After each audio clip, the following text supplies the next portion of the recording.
Busuioc înlăcrimat, bate clopotul în sat, bate clopotul de aramă, dar tu nu-l mai auzi, mamă, cum de-a intrat moartea la tine, of măicuța mea, și nici n-o văzut-o nimeni, măiculița mea. Parcă dormi în casa mare, of măicuța mea, plânge trist o lumânare, măiculița mea.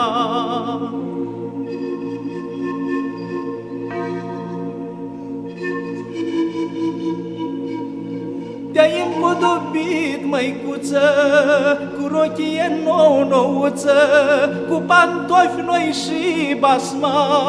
Unde te duci, mamă, așa? Toți copiii-s lângă tine, of, măicuța mea. Neamurile și vecinii, măiculița mea. Tot satul la noi se strânge, of, și-i tare greu.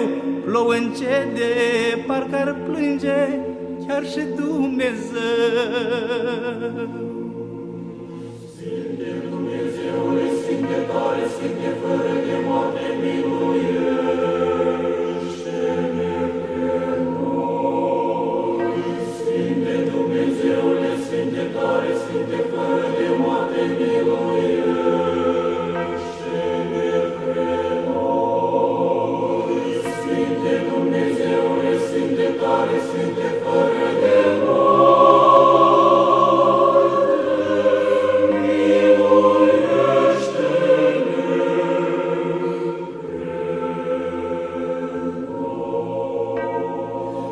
Ai ieșit din casa ta și înapoi nu-i mai intra, fiicele dau de pomană, rămâne casa orfană.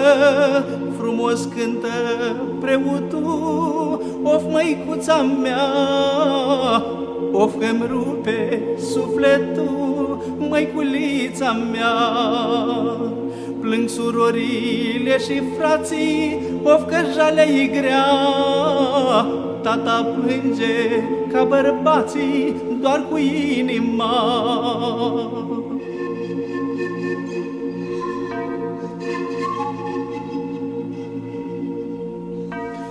Tare-i subțărică viața, se rupe ușor ca ața. Unde te-ar duce, tot te aduce și te ascunde sub o cruce.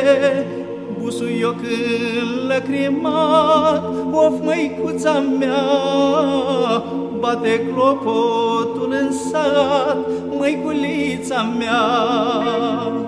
Bate clopotul de aramă, of, măicuța mea. Dumnezeu la el te cheamă, măiculița mea. Sfinte Dumnezeule, Sfinte tare, Sfinte fără de moarte,